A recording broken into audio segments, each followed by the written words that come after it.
The stage is yours. Will do. Well, guten Abend allen. That's as much German as I'll be saying tonight, I think. Are you seeing my screen? Yes, we can all see the start slide. Okay, let me check one more thing so I can actually see you as well. Okay, well, welcome to my talk about the sense or nonsense of gender-free in conversational AI. So let me start a little bit talking a little bit about myself to give it some context, and then we'll dive into what I mean with gender-free and so on. So I call myself a future maker, and with that I mean I want to work on creating a world that I want to live in. And for me, that is very much about equality for all and taking away the hurdles. And in that space, this is one of my favorite drawings from that. So oftentimes we talk about equality, but if you look at this picture, you're already seeing, well, if you give the same box to everyone, you haven't changed much. Equity, on the other hand, is making sure you equal the playing field, but it would be way better if we look at liberation. And that's kind of the whole concept of saying, you know, that'd be fantastic if we can get that far. So how do I do that? There's a couple of things that I focus on. First of all, I'm an activist, or sometimes I call myself a feminist, but really I just want to make, if I don't like something, I want to make sure I change it, and I find my friends to change the world. I do a lot of talks, so that is talking like tonight, but also just having conversations with people about well, lots of things. In this case, a lot about gender-free technology. And in my daily life, I work on digital transformation, so working on strategies and implementations of solutions. And for the last 4 or 5 years, I've mostly been chatbots, and in that same space, voice. And I'm more on the business side. I'm not a conversational designer as such. I can do the very basic version of a conversation design, but there are people who are way better at that. So I'm usually more on the putting the vision there and so on. In my work of in the last 4 or 5 years working with the digital technology and seeing the chatbots, I was amazed about, you know, why are all these chatbots and voice applications and things that you talk to, why are they all female? And what is my personal take on that? So that really got me on this whole idea of gender-free. And I'll talk you through what I mean by gender-free. And it's, for me, it's still an exploration and a journey. So it's not like I have carved in stone what my vision on this is. It changes over time, and it gets nuanced by all the conversations I have with people. But I'm sharing with you today where I am now on those thinkings. You know, you might think when I talk about gender-free that I want everything to be gender neutral. Is that the case? Hell no. You know, I do like gender when it makes sense. So that's the spoiler alert. And really, I want to talk, from that point of view, I really want to talk with you about that thing called gender. So what's going on? Why is that?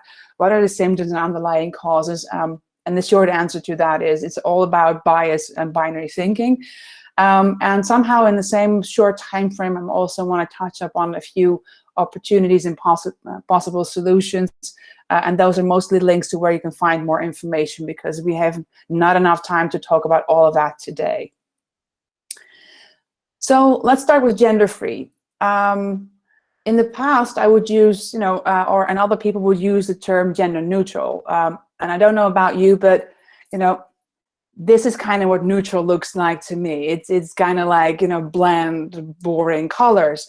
But gender-free is about freedom. It's about the entire spectrum, and is much more giving you the freedom to choose about, you know, male, female, something in between, or something completely different. And I got the term gender-free from someone who's non-binary. So they explained that to me, saying, and that was such a perfect story, saying one size fits no one versus I have the freedom to express who I am. So when I talk about gender-free technology, it's about the freedom of choosing gender when you think it's appropriate and applicable. So, you know, what do we see when we talk about gender, and why is that problematic, or is that problematic? Let me just show you a couple of examples of what's going on at the moment. Now, I'm telling my age. This is a film from the 80s called Weird Science, where two little boys made their favorite girl. And that's kind of what was happening when you see, you know, Siri, Nina, Alexa, Amelia, Cortana, all of them is like a bunch of boys have made a girl. And that's like, I know I'm being very black and white today, but it's helpful from the story, of course. And I'm sure within the questions and the discussions, we'll be touching upon some nuances here. But it's really interesting that you see a whole bunch of guys have made girls. Why is that? Now, I've read this book, The Smart Wife, and within that book they really nicely explain that a lot of this stems back from a 1950s housewife ideal, which pretty much looks like this. So the guy is doing the technology and the woman is very happy in the kitchen. Now, I have lots of opinions about that, but it is interesting to see that it looks like a lot of that stems from that. So really, the entire world is made for default men. Within this whole world, it's about, you know, this one guy who's usually a white dude, 175 high, slender, and that's the default personality. And the book you see in the tiny screen here also is called Invisible Women by Caroline Criado Perez. If you ever want to find out lots of talking points about, you know, how bad it is that we have something called default men, this is the book for you. But just in summary, it's about this. You know, in this book, we're saying, you know, man is default, and we as women are the anomaly. It's about iPhones that don't quite fit in your hands, but it's also voice technology doesn't recognize your voice. And this is research from 2016. That's actually referenced in that book. Where the Google speech recognition was doing 70% worse on female voices than on male voices. Now, this being 5 years ago, it's getting better, but still it's not as good as it is. So there's a lot of the I am sorry, I don't understand. And by the way, on the I am sorry, there's a new article about Alexa saying a lot of sorry, I'm sorry, I'm sorry, I'm sorry, and how bad that is, again, from apologetic females at this time in technology version. But don't get me started. So a lot of that comes down to sort of the bitches with glitches. So what we mean by that is if we now take this whole voice thing, whole gender, and put it onto a machine, so the talking sticks that are talking to us, what you often see is if the thing doesn't work, people say, oh, she's bad or she's stupid, which then reflects on women. And it's the same way, the misogynistic way how is being talked about women. But what actually should happen is we shouldn't say, you know, the system's wrong, or the thing is she is not working. It's actually the people behind it created a biased algorithm, or the developers did a really crappy job at making a conversational interface that isn't working. But we see it a lot where people say she's stupid or she doesn't answer, or all of these things. But it really, that's one of the other issues. Next to my other favorite issues, and again, it's one of those, don't get me started. What I find really intriguing is this Sophia, and basic human rights, where they've made a automatron, I think that's the word for it. So they've made a digital human puppet that speaks. And in 2017, Saudi Arabia gave this thing human rights. It gave them its citizenship. Same country that is still barely allowing women to drive. It's really strange to sort of see that technology is now starting to get rights where the women probably don't even have that.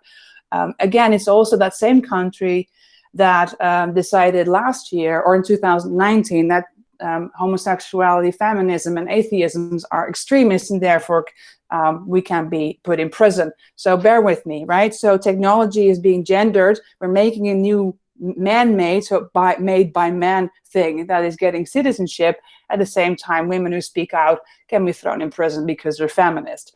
Well, that's why I get, I told you earlier, I'm an activist. This is one of those things. I have a few more examples of where everything is going wrong. So Hopefully you can still bear with me. This one's in Dutch. I just didn't realize I was sharing Dutch with a German audience. But basically what this says is by using male default in speech, then everything that isn't a man is considered different, and therefore you exclude everyone except men. So it's important that language isn't, to realize language isn't neutral. And I think, Maggie, we've already spoken to in Voice Lunch about these things also, but there's a lot of things in a lot of languages where the language itself isn't neutral, but there's also ways, that people are now discussing, and this is based on research in the Netherlands, that how unneutral language really is, and people just aren't aware how the balance is skewed there. Going on to the next one. So another one is the Google Translate thing. Is, again, in language, this is translating it from one language to another. It isn't just automatic translation, it's also automatic gender change, which is amazing. They're just transgendered by Google. So it happens also to Virginia Dingham, who's like one of the key people in AI ethics, being introduced as basically a he, because she's a professor. Interesting. This is a really interesting video about bias. I'm not going to show it to you, but you're getting the slides. But it's again about people thinking it defaults in male concepts, and it's just basically ingrained in human thinking. Now, why is that a thing? We need to be aware of confirmation bias. So you have the objective facts and also the subjective facts, and you have what you believe in, and that's what you see. That is an issue because a lot of it is we're not even aware that we have perceived ideas about the role of women, and that's actually not exclusive to men. It's also women having the same biases about the role of women. Now, to getting a little bit into the whole concept of dealing with human bias. Bias in itself is not really the issue. That is our sorting hat in our minds that keeps us alive. That basically says, okay, white hair, glasses, lipstick, male, female, good to know. It's in this case, it's the knowledge that what does programmer mean, and including the fact that a lot of the programmers are male. Stereotypes is becoming already a bit more difficult, and this is where you're only seeing male programmers, and therefore you assume most programmers are male. Prejudice is where it gets really tricky, and this is where you basically, based on your stereotypes, say, well, we're only going to hire men because they're better programmers. And the reason why this picture of this lady is here, this is Ada Lovelace, who was the first computer expert ever. So it started as a female profession, magically got transformed into a guy's thing, and now we think the men are better at everything. Okay. Clearly I'm being very sort of black and white in everything I'm saying, right? But it's for the purpose of explanation, so don't. The other thing is about technology itself. So far it's been about human bias, but technology itself isn't neutral either. Like language, it's not neutral. So this is examples of early man-made, or maybe we should say human-made technology used in landscaping and for making food. The question is, who made this? I think in a lot of our minds, we're now seeing these tools and we've been thinking early caveman, but maybe we should have thought about early cave woman, because really, who were making the food? And do you really think if someone is preparing the food with all of these handy tools that they first had to go ask the guy to make it and before they used it? Or maybe they did it themselves. And in that front is this really nice example by Sandy Dochvik who lives in the UK. So basically what she explains is when she was a student in Cambridge, the professor was showing the early example of a 28 days calendar carved in a stone. And that was considered to be the first calendar made by men. And then they paused a bit and said, so which men would need a 28-day calendar? We're getting this one, right? And if we need to explain this is probably for a woman keeping track of her periods. And that's an interesting one, is we defaultly think it's about men. but maybe it wasn't. We've been at technology for our entire lives. So let's dive a little bit deeper in, this whole thing about the gender binary thing, and why that matters. Gender does matter from time to time when we talk about biology. So, if it's to do with my healthcare, the type of the tone of my skin and the melatonin, that makes a difference. Because my hormones will respond differently than that of a male body. So it is important from time to time to take biology into account. But often the question is, should we really take biology into account? And also, should we then generalize this on a gender base, or should we just say people with a specific type of hormones, or, for example, people with small hands, rather than saying women have small hands, so we're now talking about women, and men have bigger hands. Maybe we should just, mix it up a bit. And basically, when I say gender, I also don't mean women, because somehow the term gender seems to think, oh, we're talking about gender, therefore we're talking about women. No, we're meaning everyone on the spectrum. Getting back to this whole gender-free thing. So when we're talking about gender, then there's a lot of things going on. There's gender identity, so that's how you feel yourself. It's your gender role, and that's how you interact with other people based on your gender norms. Then there's gender expression, which is how do you manifest your gender through clothes, mannerism, hairstyle, and so on. And then there's the gender experience, and this is how you navigate your world based on gender. So I get misgendered from time to time, not when I'm wearing lipstick, but if I'm in the shop, I often get the "hello, sir" thing. That is kind of, that is how I'm being perceived. I sometimes feel very much like a woman because I have very feminine things. At the same time, I work in IT, and I actually feel much more comfortable in a masculine role. So there's a whole lot of things. And then there's all these people who perceive me a certain way and treat me based on that. So the amount of times that men have actually, when I ask the question, started to teach me rather than just answer my question, that is actually my gender experience. Just giving you some examples of mixing it all up.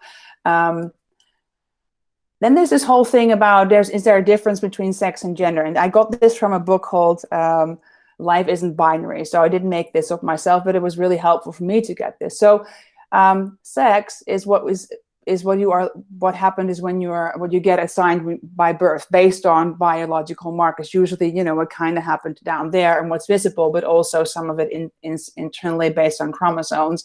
And gender is how you identify. So when people are called cis, that's when your sex and your gender match. Trans, in this particular way of looking at it, is when your sex and gender don't mix. That is actually a very interesting concept when you're talking about transgender rights also. But that's for another time.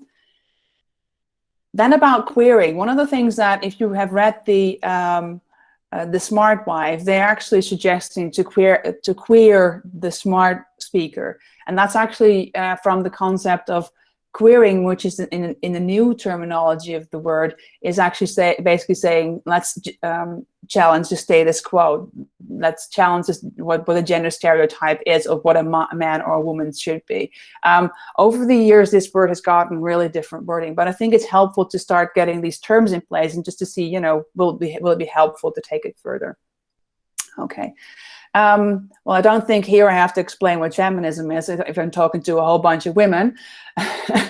And then the same goes for gender non-conforming is I don't quite fit in my, I'm not conforming to what is expected of me as a woman. I think I am basically gender non-conforming all the time, because all of the time I don't quite do what is expected of being a girl. I don't have long hair. I don't wear dresses. I am an IT profession. All the time I'm just, being very non-conformative, and I'm very happy because I think more people should do this. I'm hoping that I have lots of time, because I'm just sort of see where we are. Anyways, so I mentioned binary already, right? So gender and non-binary. why I think binary thinking is a problem is it always has a hierarchy in there. So for some, when you talk about men, women, men are better than women. When you talk about black, white seem to be better than black. Abled versus disabled, you know, in a relationship or single, straight or gay, left brain or right brain, the economy or the environment. Basically, it's about us versus them. So there's a lot of imbalance about it. So if you can take one thing from me today, it's like, wouldn't it be fantastic if we can start looking at the world from a bit more non-binary perspective, but more from a spectrum. So we get from a one size fits no one boxes to freeing it all up. And I'm going to skip through a couple of these things right now. So this whole balance thing. Okay, that's also for later. One of the things with that I'd like to sort of address is it somehow is very much sort of the left brain and right brain things, right? So in the past, until recently, the left brain thing, it basically is also considered very sort of masculine, has gotten, was always better. I don't know about your brain, but mine doesn't work half. So I think we need to mix it up, and I think everybody should. So if we talk about gender and we talk about left brain, right brain, let's make sure we are being fluid and mix it all up.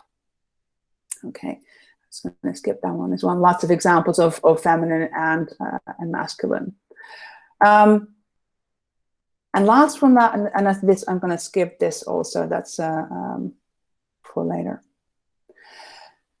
So, you know, lots of stuff that I just thrown at you from gender, from binary thinking, but I thought it was important to get a bit of an idea of, you know, why is that important, and so getting you some talking points to think about it yourself. So, okay, I think we need to think more non-binary, and we need to think differently about gender.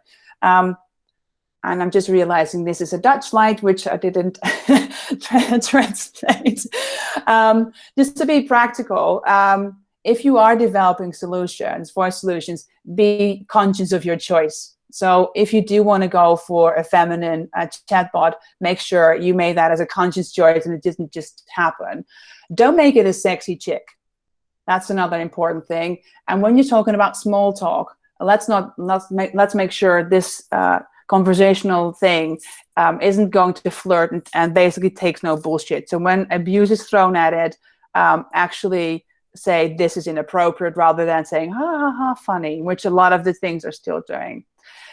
Be mindful of your language. You know, if it's great that we're creating personas and so on, but let's make sure that we are aware how stereotypical that is. And you know, when we are doing that, let's ask ourselves, can this be a little bit more inclusive? Does it have to be this stereotypical, or can we sort of find the boundaries within the remit that we have? And keep an open mind and basically get yourself educated. This is based, I don't think this group needs to get yourself educated as much, but I think we have a lot of people around us that probably needs to be a bit more educated. And there's a couple of really cool toolkits you could look at. So there's the Smart WiV MANIFESTA from the writers from the Smart WiV. There is the Feminist Design Toolkit by Josie Young and the feministinternet.org. And there are general neuter voices, and this is an option, so it's something you can consider. And I'm going to show you some of those examples now that this is a summary of it. But I think this is where it's helpful to find the information. And I said also, you can get this. So this is the Smart WiV MANIFESTA. And that's where querying the Smart WiV came from. Make sure we have more women in this whole field.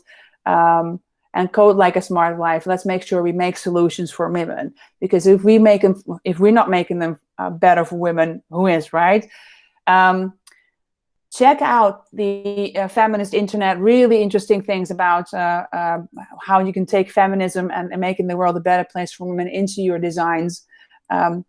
Josie Young's design toolkit is very difficult to see here, but the link is in here as well. There is a chatbot available. Sorry, that's the next one. There is a chatbot available to actually have feminist conversations. There's a training toolkit.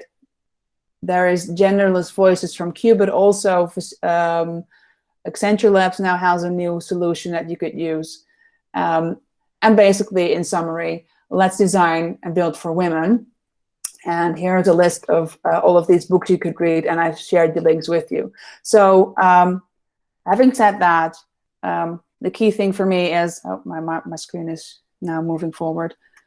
Let's make sure we make solutions that work for us. And I am now going to breathe. I know this was a fast way of going through it, but I wanted to cover a lot of things in like half an hour's time. So it's being recorded. You can look it back. You get the slides, and I'd love to talk with you about your thoughts based on what I've just shared. So let me stop sharing my screen, and let's have a conversation. Absolutely. Thank you so much, Marion. I don't know about the rest. I'm sure you agree. Like, I could just listen to you for another half hour. It's just very interesting topic, very good speaker. So thank you so much. I'm very excited and happy that we still have some time for some questions. Laura and I already kind of checked. There's no questions in the chat, but I can see Maggie is raising her hand.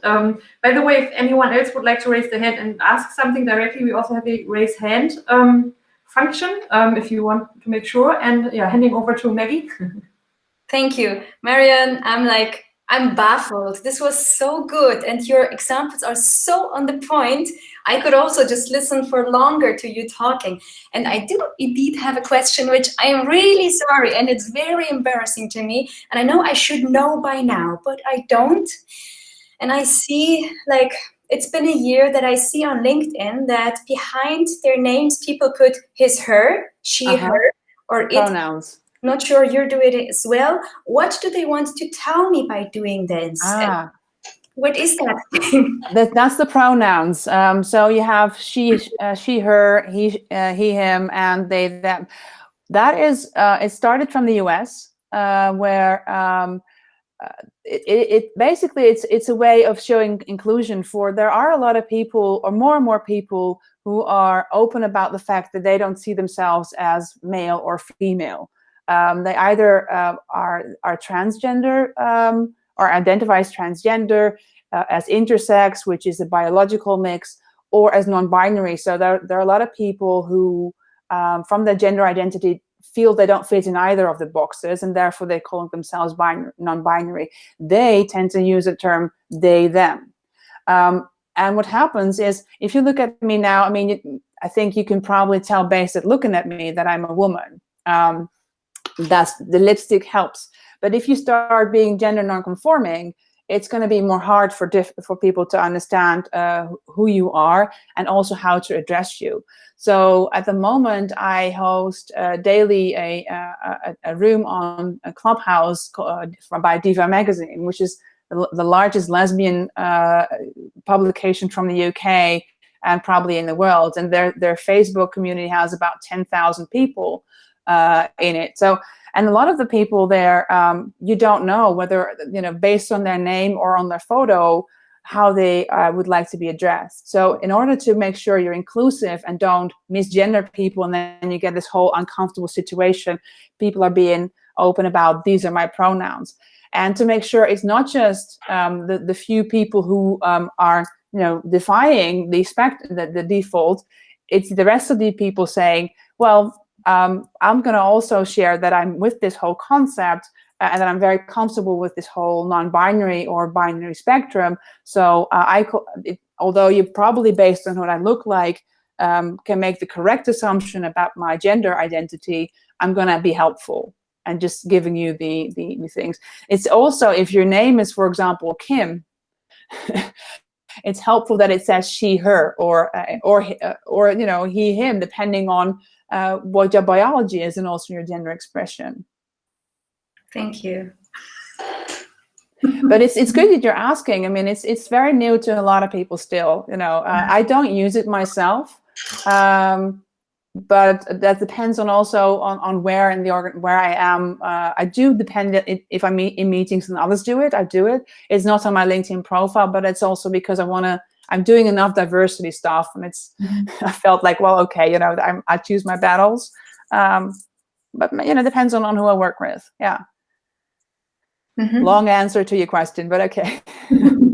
But that was a good question too. Thanks, Maggie, for asking, because I think that's often the point too, right? Like there's this point where you feel like you cannot ask anymore, but thank you so much for asking the question, because I totally know that sometimes when looking at that, I'm like, I wonder if I fully understood the concept, right? So thank you so much for explaining, Marion, too. And I'm curious, because I know you've been, you have like held talks about the topic before, and this is like your passion topic. So what's the classic question or classic response you usually get after holding a talk? What's the key vibe? That depends on the audience. So if I'm talking to a group of women, it's a lot of, finally someone's, made the presentation of, what she says. When I talk to men, depending whether if it's allies, they go like, oh my God, I never knew. I'm so glad you shared this. I recently did a talk with Tweakers, which was the developers community. So it was less about gender free, but more about being ethical. And for them, for a lot of them, it was the first time that they actually come up with the idea that you need to ask questions about just because you can, should you, and what is the actual bycatch? So what is the side effects of what you've just done? So if you're from the privileged position of being a white male, they never have to deal with these things. So they don't have these microaggressions to deal with in their life. So it's finding the right people. So I'm trying to find a balance. So there isn't one question, but the one of the key questions I do get is like, are you against female chatbots? No. I'm not, but I do want people to make conscious choices, and I do feel we need to step it up as a community to say, well, let's not just let things not just happen, but let's be conscious about it. And this is the moment. If we don't like what's happening in society, and I think there's a lot still not going right in society, if the bias in the society that we have now, we are the industry putting that into technology. And once it's in there, it gets amplified. So let's make sure the right things get amplified, and we create technology that we create the future we want to live in, rather than what just happened. We're back in the 50s, but now it's from the technology point of view. So yeah, that's I guess the are you against women? Are you against men? Is the other one. It's like, no, not at all. Interesting.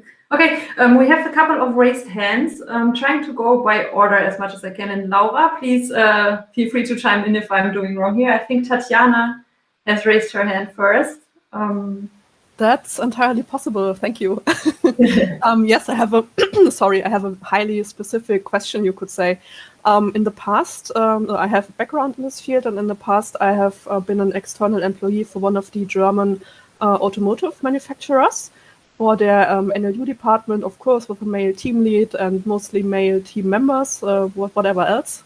And I did some ratings of jokes of the navigation system, and I tried to positively influence their AI persona design, and I tried to give them the idea of, hey, set yourself apart from everybody else and do a male, nice, posh chauffeur in his 30s or 40s, and no chance. Do you think there would have been any scientific argument or any moral argument I could have made to convince them? Well, the scientific one is difficult because people look at history, and if there's one thing what happened is, women's have been erased from history. So there's very little historical data that you can actually trustworthy go on. I've heard people also say, well, but people like it more to talk to women. Yeah, well, but just because that happens to be the case, is that really what we want? I tend to sort of, in these things, try and find out, so do you have sisters or do you have a mother? And just and try to start to think, and try to have the conversation. So if someone would address your mother this way, would you be or your sister, would you be very happy about that? And that probably brings it home. Because even the men say, oh yeah, I don't want that. Do you want people to talk to your wife like that? And then they go, no. then, well, why are we making technology that does that? So it's bringing it home and trying to not be confrontational, because most of it is, I love the word ignorant in English, because it means, oh, I just didn't know, versus the, yeah, I know, but I don't care. And most people are ignorant in that I was just not aware of this. And it's trying to find it, to make an education moment and showing them alternatives. But it's only by just trying and seeing how much space you can take. Okay, thank you. I was really shocked to see that the economic argument of, hey, set yourself apart, this is a USP, didn't count. Okay, thank you. And also Maria Ritolaki, nice to see former colleagues here as well. Thank you, Tatjana, for your question. Next up, we have Apolline. Is she here? Kann's nicht verstehen. Are you on mute? Very good, Marion. Apolline, are you there? Bist du da? Hallo? Let me change my layout so that I can actually see her too. Someone's looking at the screen, baffled, trying to figure out how to work some buttons. So yeah. Her micro doesn't work. Apolline, you can just write it in the chat if you want, your questions, and as soon as you're done writing, we're gonna let's go back to it. Yeah, absolutely. Yeah, let's go on with the next one. And yeah, Apolline, I'll get back to you after this. So Marie was also raising her hand. Hi, Marie. Yeah, that worked. And it actually fits a bit to Tatjana's one, because I was thinking about Q, like the gender-neutral voice, and I would really love to recommend such kind of voices to a customer or to a client when I work for it. But on the other hand, there's also the argument of like having like clear identified voices, so the users actually don't get confused. Oh, is it because they start to get thinking about, oh, is this a male voice or a female voice? And I think there's this discrepancy between going more into the direction to recommend voices like Q and to still fit the customer's need and the user's needs. And yeah, well, there's always a balance, of course. I think at the moment, having the discussion is more important than actually ending up with a voice like Q. The fact that it's an option, I think, is something that's always good to put in the mix, just to get a feel of why are we making these choices, so the choices you make are becoming more conscious. It's interesting that you're saying, well, the people get confused where it's a male or a female voice. That is what non-binary people have to deal with anyways, and it's also interesting. It's a telltale of this, where we are as a society, that apparently gender in the voice is really important, and the question is actually why. So are we going to treat the thing differently when it's a woman than when it's a man? Again, so it's asking the questions more important than the actual choice for the technology, and I do understand that, you, from a commercial, as an activist, I want things like Q voices. As an individual, I want to have the choice that I decide whether I want to listen to Morgan Freeman versus the default Google voice. And I want to, and maybe also depending on the context of the day, that I feel like, oh well, I'd like my coffee machine to talk in a warm, dark voice versus I want my fridge to talk in a high pitch. But that's like, looking 10 years into the future. At the moment, it's very much from the commercial party and how they feel it fits their brand. So it's an interesting conversation to have with the branding department in saying, so is our brand, is that a woman? Are we, or is our brand a man? Why does, how's that, and what do you, again, what are the attributes you're putting in there, so that again it's a conscious choice. So in what will happen most of the time is you have the conversation and you end up with either a female or a male voice, but at least it's one tiny step closer to we thought about it versus we just thought it was fun to make it a girl. We happen to call it with the same, the name of the girl starts with the first letter of a company name. So K from and Inge from IKEA, the Karen from if the company name is with a K, it's kind of what happens. It's easy, and I think it's important that we are being thoughtful.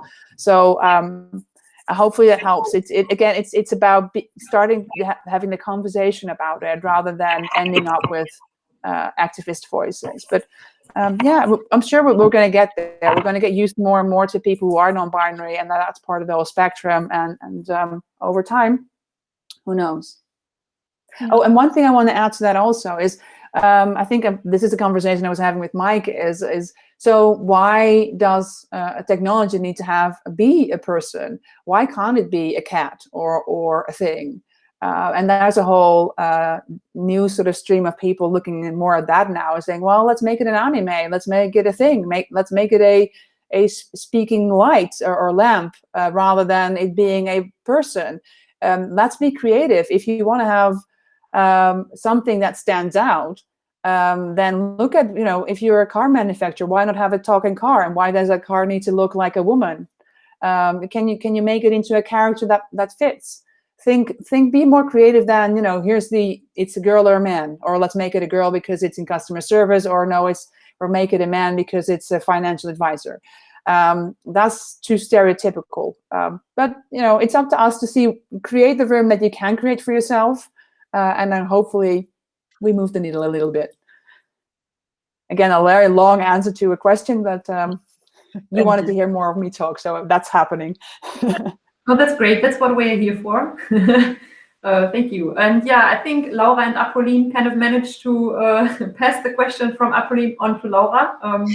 Yeah, so it's actually in the chat and goes pretty much in the same direction. So Apolline wanted to know which could be concrete arguments to pitch for the gender-free approach, especially in the industry context, and to really break down the advantages for everybody to have or to follow or at least think about a gender-free approach. Well, gender-free means, it's the freedom to choose. So that's everywhere. The gender-neutral one is we feel like the voice needs to be in the middle somewhere. That's the extreme version of it. So it is about, is it a warm voice? Is it a high pitch? And it becomes important when the thing is actually making sounds, as in speaking. When still using typed text, there's a lot, you can be a lot more, if it's still chatting and typing, there's more freedom to sort of go around it and not having to choose for a while. And again, there can be entire debates about that, whether that's a good thing or not, but we're in the experimental stages. So I think it's all up to us to experiment with it also, and just to learn and see what works, what doesn't work, and not just based on the assumption by in the past it's been like that, so therefore it needs to be this way. All right, thank you. Apolline, I hope that answered your question. We have one more raised hand that I'm aware of, at least. David? Yeah, thanks. Actually, my question went in the very similar direction, same vein as Tatjana's and Marie's. But I just wanted to say thank you. Found this deeply inspiring. I loved the presentation, and yeah, I very much agree with everything that you said and presented. And I think the gender neutral, or gender free, I should say, gender free approach is a really great thing. I actually once tried it as well, working in the car industry. Tried to propose using a kid's voice, just to be sort of neutral, and also to get across that the system isn't perfect. It's not really grown up yet. It's learning. It's not perfect technology, so let's use a kid's voice. And no one liked the idea, I think, but I think the direction could be something, to really not try to associate a system with any gender at all, but something entirely different, like a thing or something. And because I also wonder a lot about acceptance, like how do we reconcile the business needs with and the acceptance with our idealism? We want to create a better place and everything, but at the same time we're trying to sell a product. Well, I forgot the pendulum one, that image of the two circle, the ball. It's like a pendulum. So it's like on one hand it is commercial interest, and the other hand it's activism, and you swing between the two. So it's you have to find a balance and look at the trade-offs and see what makes sense at what time. So yeah, I hear you. And one of the things is, it'd be interesting if your fridge actually sounds like a machine. It has a mechanical voice rather than a very well worked out human voice. It can also have its charms because it's clear a machine is talking to you rather than a person. So that's, there's things to play with it. And I think, it'd be good if we have examples of where it works, because then if people get more convinced that it's actually a really good idea, rather than, well, we've only seen female voices in these talking sticks. So yeah, therefore, apparently you need to give it a female voice because that's what Google does. Now, Google's not quite, same as Alexa, is probably not quite known for being the best ever when it comes to diversity. So, or inclusion. So, it's like, who are going to lead us? But thank you. You're inspired. That's the answer. And by the way, great that you are here. So I hope you feel included. Very much so. Good. Oh, and if I can share a recommendation, I don't know if anyone has read this book, Wired for Speech. It's pretty old, by Cliff Nass, Scott Brave. And it contains actually a lot of the research on why humans have gender stereotypes, and like when they start in our childhood, why we react to voices in a stereotypical way. And they did experiments with like gender neutral voices and tuned them to be a little bit more male, a little bit more female, and found out that actually everybody has stereotypes that are instantly triggered by hearing a voice, men and women alike. Yeah. And it's what I find really interesting when you show these research things is, well, it is also based that probably, and this is me making assumptions, right? So would the fact that we respond differently to women and men be because most of us have been raised by women differently than by men? Is your response different if you've been raised by two fathers? If you then hear a male voice, will that give you a different trigger than if you've been raised by two women? I wouldn't be surprised if that's the case. So a lot of that is actually nurtured into us from a very, very early age on. I read in the book, and I skipped through the presentation, but from Glennon Doyle, basically it says, from the age of 10, that's when we learn how to be girls and be boys. So it's both ways, and that triggered me because I remember by me around the age of 10, 11 being very depressed and almost suicidal as a kid because I didn't fit in. And I didn't quite know until I read the book how deep engraved that was in my life, and realized, yeah, I wasn't a girl back then. I wasn't a boy either, but I didn't fit the girly stereotype. So that made me go into a cage, and I've been in that cage for the longest time until more recently, when I started to discover this whole binary things and thinking, you know what, I'm going to live out loud. I'm going to be defiant of everything. Someone's got to do it. So it's interesting when we look at research, and I think I would use it as inspiration. I wouldn't take it as a truth. That's what I'm just like to add to that. But again, that's just my personal opinion. But do read these books because they're helpful to get you thinking. Yeah. Awesome. Thank you so much. So I think we still have one raised hand and one question left in the chat, and we also have like 4 minutes to go. I guess we can run. Yeah, I have a few more minutes. I need to be somewhere by 8. I need to host my show at 8:30, so I have a few more minutes if you need to talk a little longer.